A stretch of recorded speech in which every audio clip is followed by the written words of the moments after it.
Welcome to the podcast that is designed to fuel your success in selling technology solutions. I'm your host, Josh Lopresto, SVP of Sales Engineering at Telarus, and this is Next Level Biz Tech. Everybody, welcome back to another episode. We got a crazy title for you today. The title of today's episode is What Do Propane Tanks, Cows, and Air Quality Sensors Have in Common? And you're probably going, what? But anyway, we're going to get to that. We're going to answer this as we get going. Today we have the wonderful, the amazing VP of Mobility and IoT, Chris Whitaker from Telarus, back on. Chris, welcome back, man. I am glad to be back. And like, I say all the time, anytime you get like-minded people with similar goals together, amazing things happen. So here we are. I think we have similar goals. We want to win, I think so. I love it. All right, man. So listen, this is the part of the show where you get to take us back, give us something in your background, some unique story. Maybe some people heard some things about you before. Tell us something we don't know. Oh man. So there I was, knee deep in hand grenade pins. No, okay, that's not a real story. The real story, because I've said this before, or you've asked me that before. So I was like, gosh, I really want to share something different. And it occurred to me, my 10 years in the Army, you can talk about my background. That's a big part of my background and my influence in my life. But I was what you call an indirect fire infantryman. It's interesting. Even my first career had the word indirect in it. I just didn't know that was a precursor to my next career. So as an indirect fire infantryman, my job was to be available when the front line needed me. So the front line, if they got in a bad spot, they would call in on the radio, hey, we call it request for fire mission. Sounds, again, very militant. I apologize. But regardless, they needed some help. They were in a bad spot and they needed help.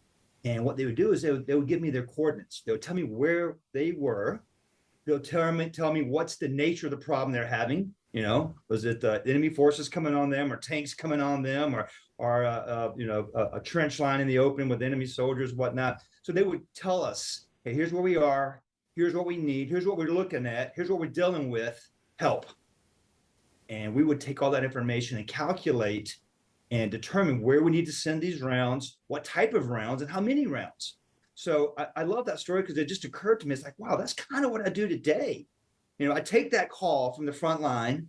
They tell me where they are. They tell me what they need, what they think they need, what they're looking at. And I get with my team, the mobility team, the sales engineering team, and we calculate, hey, what's the best answer here? What should we send down range to solve for this problem? So that's a big part of who I am. And I just love how they kind of relate. Love it. Yeah, you're doing your best you can to work with the information that you have, and at the end of the day, it's you that has to help figure it out. I love it. I love it. But as you were, as I finished that up, it occurred to me, because every now and then we got bad information. We got the wrong grid coordinates. True story. We literally dropped rounds almost a mile from where we should have one time, all because of one digit was off. So I think that, again, it relates, man. We need the right info. If we don't have the right info, things can go awry and it could be a bad outcome. Yeah, good point. Very, very true in our day to day. All right, so let's say somebody's tuning in. They didn't go and catch the other episode that you were on.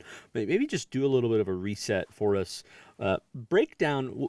We've got all these engineers here. We talk a lot about kind of what our focus and our role is, but walk everybody through kind of as the VP of Mobility and IoT in this emerging practice where all kinds of things are changing. Trillions of dollars is going to be spent from a customer perspective. What is the focus of your role?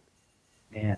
Well, first off, if you didn't catch the last episode, stop right now and go back and listen to it, because it was a doozy, man. In fact, all your shows are a doozy, really good. And doozy, but I don't know where that word came from. That's an old school. We'll allow it. Okay, thank you. Yeah. It's a family show. So I've kind of I find myself 2 years into this role. Again, been a long time friend and fan of Telarus as a supplier in my past life, going back to I think 2011, so a little over, going on 12 years or so.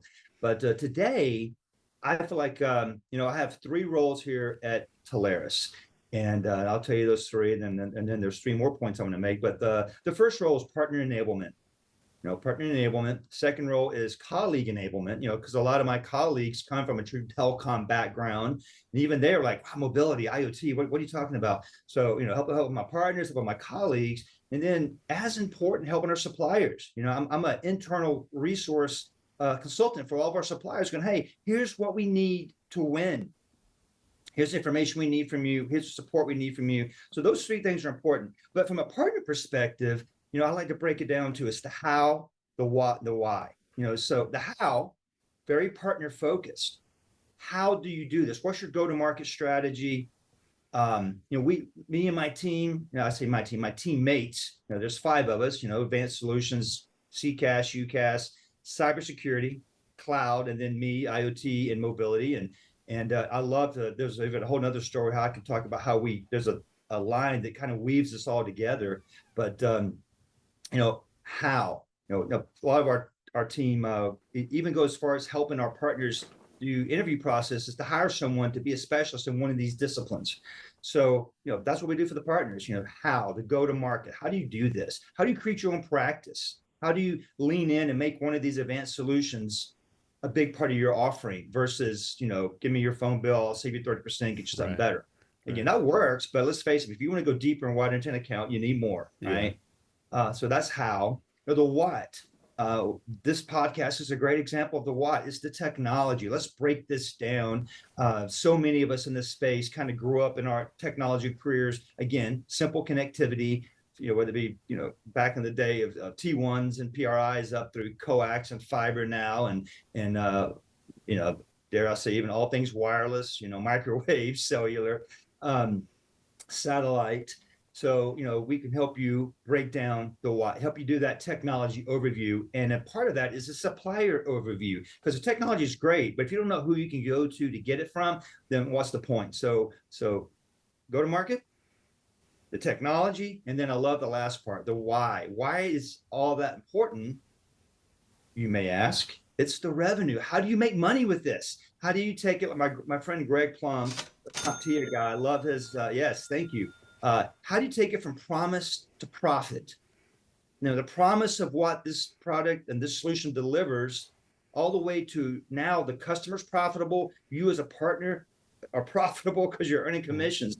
So that's really, when it boils down to it, that's the big deal. That's the big why. How do we go from promise to profit? And that's what my role does for all things wireless, mobility, and Internet of Things. And of course, my colleagues, that's what they do in their disciplines as well for what they do. Love it. All right, let's talk about changes. So if we look forward, yeah, I know. I feel like I should have. I feel like I totally should have prepared better and had that soundtrack. What do you think changes coming here in 2023? Right? I mean, I don't walk me out too far, because we're going to talk at the end of this about beyond, but just about right now. Any kind of changes that you see right now in the short term for mobility and IoT, and then any strategy for the partners, right? A little bit of secret sauce for them to hear. Yeah.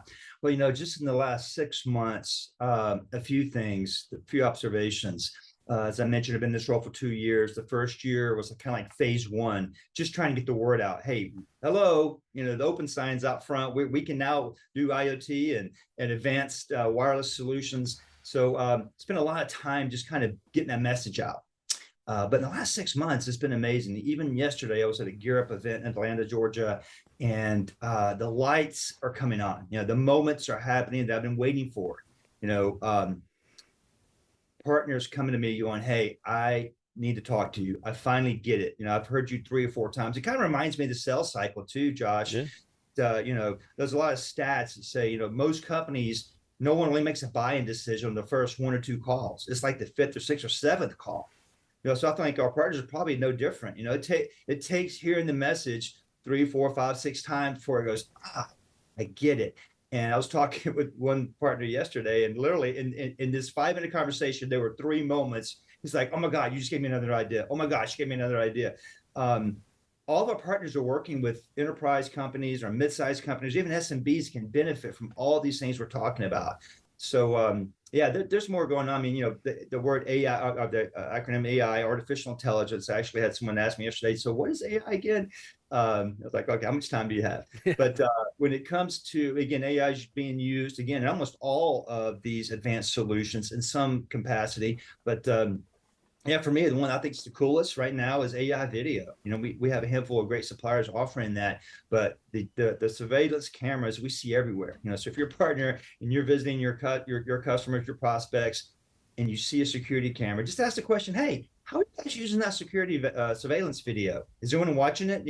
Have you ever had an event happen and you had to go back and look for the event on tape for the police, whatever? Yeah. Have you ever, needed to go search for something or find something? So making surveillance more proactive, put geofencing in there, facial recognition, weapon detection, actually, looking for someone with a green shirt on and a black backpack and a white ball cap. And you can tell the AI, this is what I'm looking for, and it will show you everything. So, that is pretty big for, retail, manufacturing, even agriculture, car dealerships, medical. I mean, it's really pretty much wherever there's a camera, there's a need for some kind of AI video solution. And that's pretty exciting.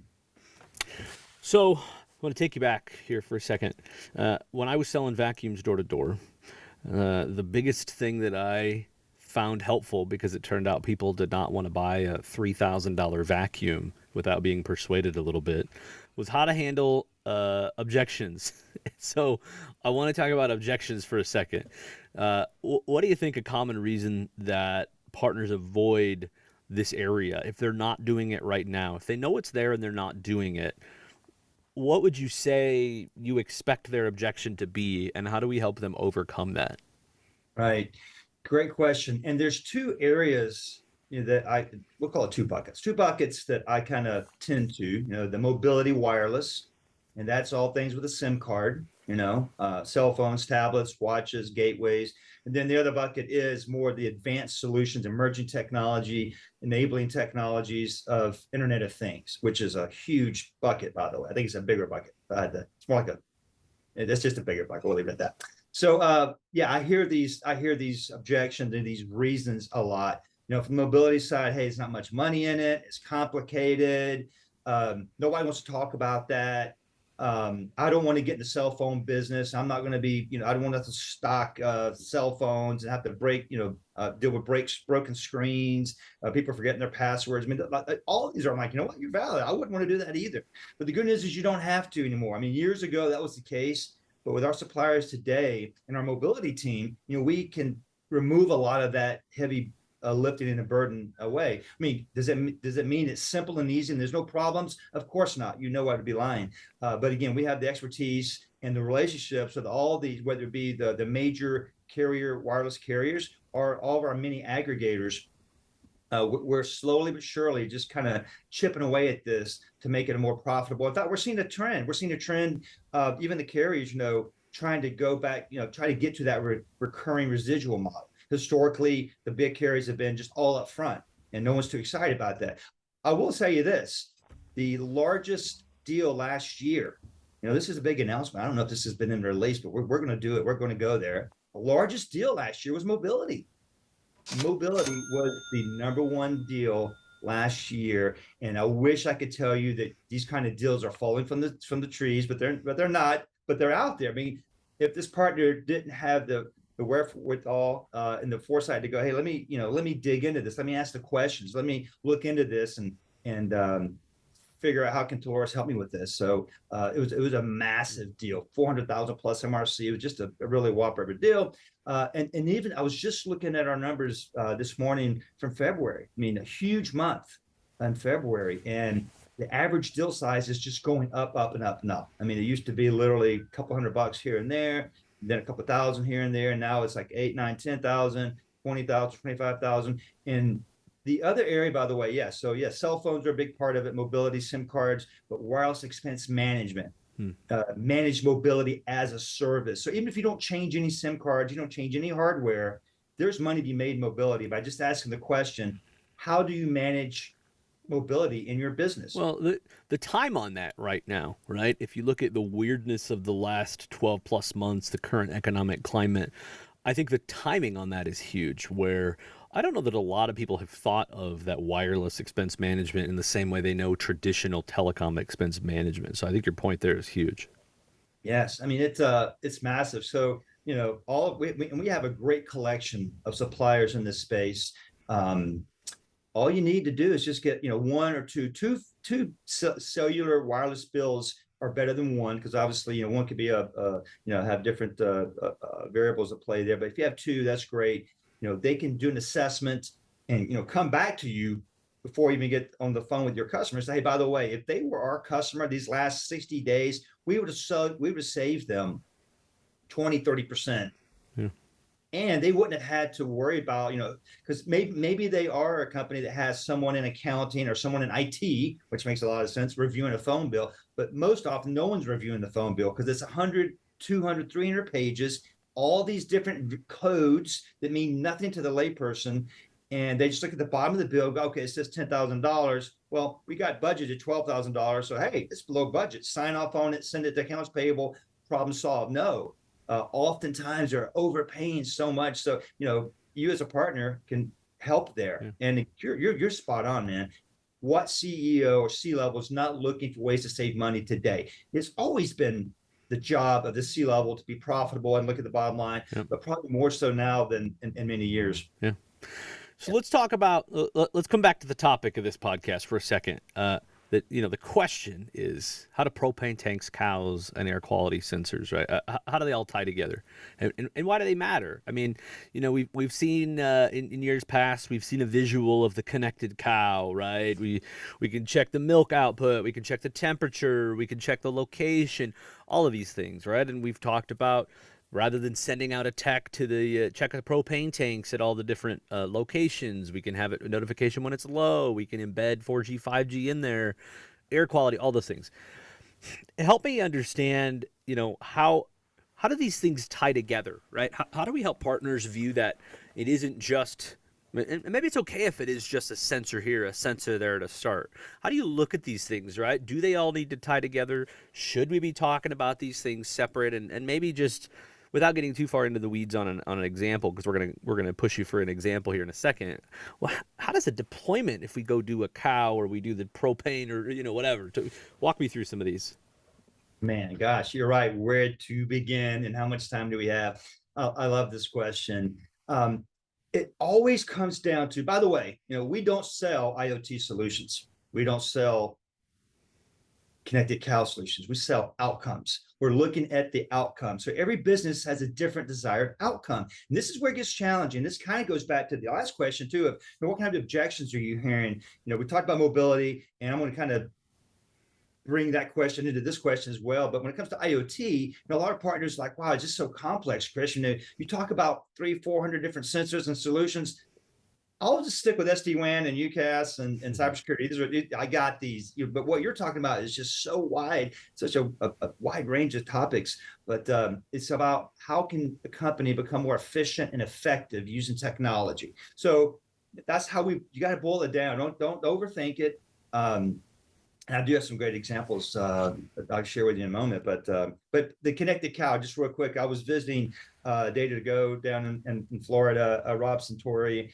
Great guy, and I was telling him about a partner that had a large cattle opportunity, 400,000 head of cattle, and it was in Colombia of all places, but it was an American U.S. based company, and I was just sharing with him. I was like, wow, this is great, because he asked me how's it going. I said, man, it's great, man. The funnel's growing, the opportunities are growing. I mean, I just got off a call with 400,000 head of cattle. He goes, are you kidding me? And he opens up a cab and he pulls out a harness for a cow with it's like a smartwatch for a cow, measures temperatures you mentioned, how many steps they're taking, where they are. And they've had the RFID where every time they went through a corral gateway or whatever, kind of measured, identify where they were. So cool stuff there. Yeah, but I digress. So what was the question again? No, you got it. I mean, I think sometimes people think of these solutions as Lego blocks, right? And the idea is just, yes, you're right, it is Lego blocks. There are these different pieces of it, but you brought up a good point, right? You can't think of it like that. You have to think of it as the business outcome, and just know that you have all these Lego blocks. Don't get caught up in, you may or may not know the Lego blocks and which piece goes where and what color each piece is and how long each piece is and blah blah blah. But you brought up a good point. Is let's figure out the problem that they're trying to solve, and let's go from there. I think you nailed it. Let's talk about here. You're a fast paced guy. You've only got 30 hours in your day, and you got a technology that's fast paced, right? How do you stay up, and how do you help partners? You know, how, how do you make sure that we have pace with innovation, right? And that we don't have any gaps in the portfolio, right? It's how do we pay attention with so many things coming at us? What would you answer to that? Wow. Another great question, Josh. And by the way, it's not lost on me how fortunate I am. I mean, super grateful and lucky that every day I get to wake up and do just that. Research, interview folks, talk to suppliers. Just this week, went to a CompTIA community and council forum and spent 2 days with some great, brilliant minds in this space. I do all that so our partners don't have to. I mean, our partners are trying to close deals, right? So to your point, I mean, I went to Mobile Disrupt, Mobile World Congress. I'm always trying to identify what's the next thing, and are we missing anything? And of course, one thing I will point out, I mean, sometimes there's some great technology out there, but if it's not channel friendly and channel ready, sometimes we just need to wait on it. It's like, hey, great technology, great solutions. I know we've had this conversation many times. That's great, but if it's not going to fit in our program, we'll wait till you get your channel program up and running. Yeah, yeah, yeah. Fair point. And we would rather do that than bring something in because it's cutting edge and then have them go, wait, pay somebody forever. That's crazy, So definitely a big part of the process in there to get them to understand the importance of but the way as I that mentioned, we operate. Yeah, these suppliers are they're open and willing now. I mean, years past, I love hearing the stories from Adam and Patrick and Richard, going, 5, 10, 15 years ago, some suppliers wouldn't even take their call. They had to deal with some, support specialist person. Now you have C-levels and, the global VP of channels now coming to us going, hey, what can we do? Can you, help us build out our programs? I mentioned that's one of the 3 areas that I spend a lot of time on, is helping these new startups have great technology going, look, here's the things we need from you. Once you have them, come back to me, then we'll talk. And they're like, got you. And then 3 or 4 months later, I get that email, Chris, I think we're ready. Can we review again? So that's encouraging. Love it. All right. Let's talk about examples here. So in this part, I want to talk about somewhere you got into the weeds. You see a lot of things, you talk to a lot of different providers, you talk to a lot of different partners, and you see a lot of different needs and use cases. So walk me through, pick a win or 2 wins or one that jumps out at you. And I think what would be great to help is how maybe they had lower expectations, and with what we were able to put together, come in, kind of crush those expectations. But then the gold here is, what did it solve for the customer? Yes. So it's like, going back to what's my favorite child, right? I mean, there's some great ones, but the one that jumps out that I shared with CompTIA this week, that again, light bulbs are going off across the room. I'll change the name and the locations to protect the innocent, but we, mid last year, I guess now it's 6-8 months ago, we had a partner that brought us in, and we were working with a large amusement park. And as a technologist, going, hey, there's a lot of technology in the amusement park. Everyone has expectation of fantastic Wi-Fi everywhere is important. I mean, managed Wi-Fi in the amusement park, any public space is a given nowadays.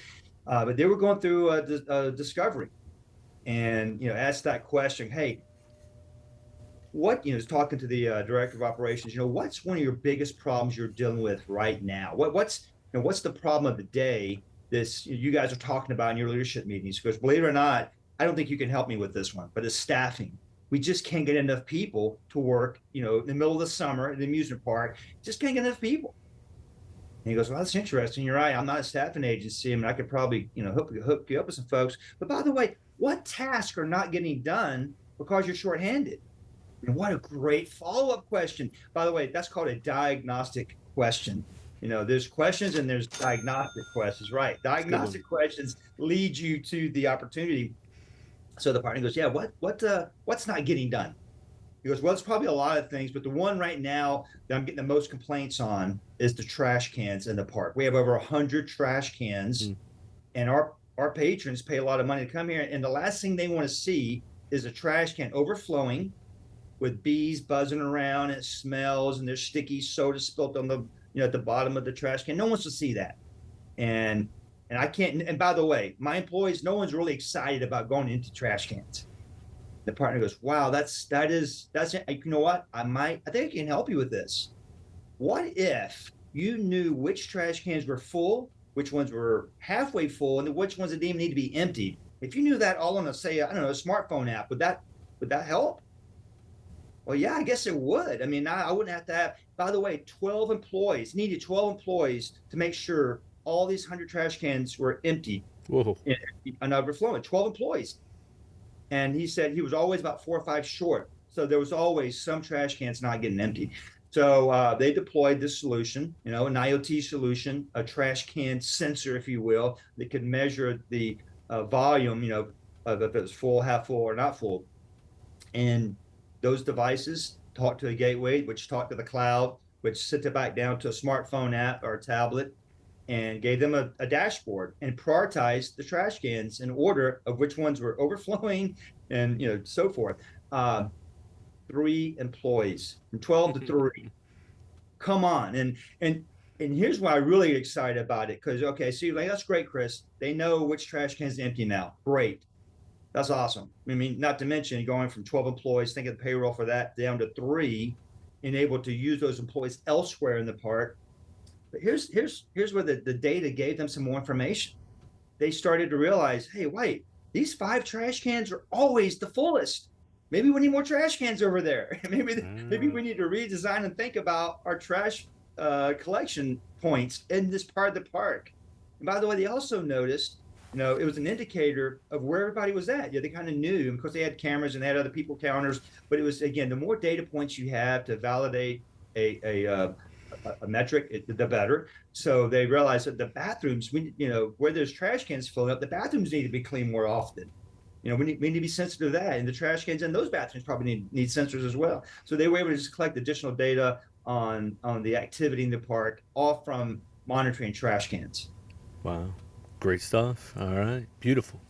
And by the way, that's what I love about this whole story, Josh, man. I mean, there's no real trend. I get asked all the time, what's the hottest in IoT? I'm like, well, it depends which vertical you're talking about. Yeah, it doesn't work like that. You're right. Yeah, I mean, yeah. just think about what ideas people are going to get from hearing your trash can example, right? I mean, just that people need to be able to liken and take in a parallel of that to whatever industry, whatever conversation, whatever customer, whatever business they're talking to. I think you could use that 10 different ways and inspire another idea. It's awesome. Absolutely.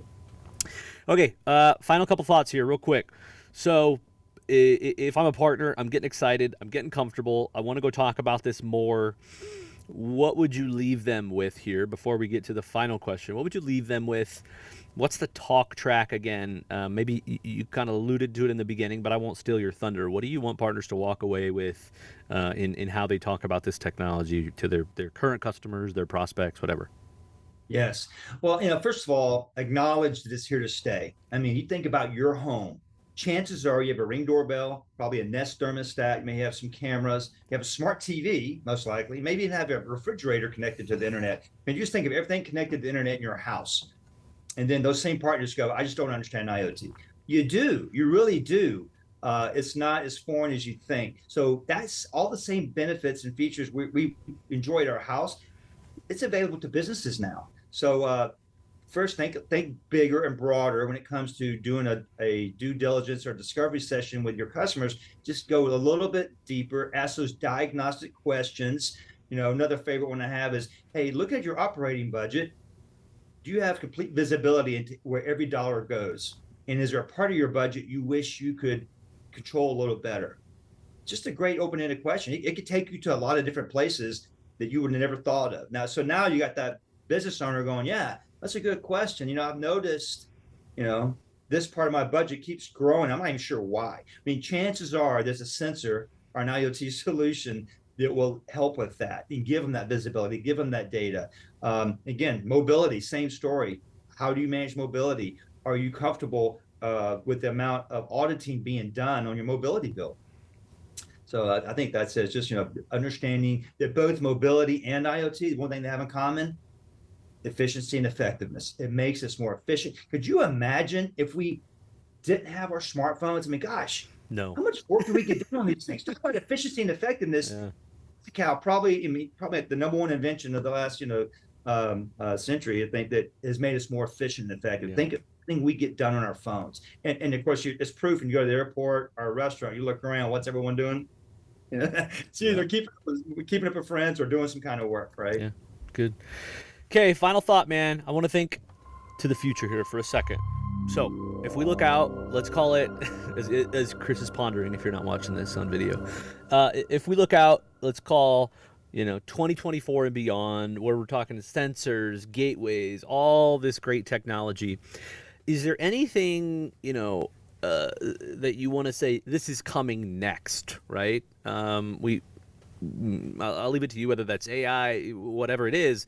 Anything you want people to be aware of just, hey, pay attention. You might hear this in the near future, and you need to kind of understand that. Yeah, a few thoughts on that. In fact, I think I'm going to go back to my buddy Greg Plum. He's my mom. We spent a lot of time together at CompTIA. He's at TED. He does TED Talks, and you got to check him out at TED.com. But he has one on what would George Jetson think, and I love it. It's a great talk because you may not know this, but first of all, I hope you even know what I'm talking about. The Jetsons, the cartoon, the Jetsons, I guess was in the 70s. I'm not even sure what year it was out, but I watched it growing up. So it's a futuristic cartoon. Yeah, futuristic cartoon. They live in the future. But George Jetson was born in 2022. So we meet George Jetson in the cartoon when he's 40. So we still got 40 years or 39 years to get to where George Jetson was, flying cars, living in apartments, thousands of feet above the ground, robots, 3D printing, things just appearing. So he breaks down all this technology, and it's pretty fascinating. So, but the one thing that, again, automation, I mean, it scares people sometimes because they think it's going to take jobs away from folks. But let's face it, I mean, the one thing that most workers today would, and business leaders, there's not a lack of work. I mean, rarely do you end your day with your to-do list fully checked off, everything's done. Think about it, so the more we can automate, whether it be through software, robotics, even driverless, autonomous vehicles. We're starting to see shuttle buses and even long haul. We want to call Jason Coffin and I want to call a few months back where the company's actually developing 18-wheeler trucks that go between large warehouse. Think about Costco and BJ. BJ's are different big large warehouse stores. Because it's a set route. They go every day at the same time. And a lot of challenges there. 5G is helping with a lot of that. Edge computing is helping with a lot of that. It's all cloud driven, private 5G and whatnot. So all the technology is here. It's just a matter. I feel like every month it's getting more and more refined. So you can see more robotics, more automation, even autonomous vehicles, and especially in the area of like shuttles and where it's a set path. I think autonomous vehicles, your Tesla, we talked about this. It can kind of self-drive itself, to a degree, but are you really, can you really not have a steering wheel in the car? You got to have that steering wheel still there. Yeah. So we're not quite there yet. The technology is there. In fact, even, Greg's talk around what would George Jetson think, George would be happy. I mean, because, a lot of the technologies needed to live in the George Jetson era exist. A lot of them are maybe halfway baked or 75% baked, but the way it's evolving, there's a saying that technology doesn't move fast until it moves fast. Well, I feel like, man, it's picking up steam, picking up momentum because the cost of connectivity is going down, the cost of sensors is going down. We know more. I mean, AI is really accelerating all these conversations. So every now and then I do come across somebody that's like old school. They still got the clipboard, still got the flip phone, and they're resisting. Resistance is futile, as the line goes. So, yeah, it's coming, and it's not all. It's not evil. It's good. This is good stuff. It's helping us become more efficient, effective, get more done with our time. and deliver better outcomes. That's how you have to look at this. That's what all of our partners, by the way, can I just give our partners a big round of applause? I mean, you make a living helping others make a living. By the way, that's what we do too. So I mean, our intent, our motives are pure, our heart's pure. So it's a good thing. It's a good place to be. Using technology to help folks make a living, to make a better outcome. Okay, and that's where we wrap it, Chris. So many knowledge drops, man. I really appreciate you coming back on. Thanks again for doing this. Man, my pleasure. I don't know about the knowledge drops, but I got a lot to say, as you can tell. Hey. If you want to hear more, yeah. It's good. It's good stuff. Hey, if they want to hear more, where do they go, Chris? Yes. It's funny you should ask. Thank you. My second favorite podcast after this one is mine. But yeah, it's called The Wireless Way. And also have a YouTube channel at Wireless Wit, where I'm dropping all of my Wireless Wit videos. It's over 100 videos, all of them about 2 to 3 minutes on various topics of all things technology. So that again, going back, that's what the Advanced Solutions team we're here for, is to collect this knowledge and share it with you, our partners, so you don't have to spend a lot of time doing it, So there you go. Love it. Go check it out. Lots of great content there, verticals, all kinds of good stuff. Great. All right, Chris, take us out. Appreciate you coming on, man. I'm Josh Lupresto, SVP of Sales Engineering at Telarus, and this is Next Level Biz Tech. Till next time. Next Level Biz Tech has been a production of Telarus Studio 19. Please visit Telarus.com for more information.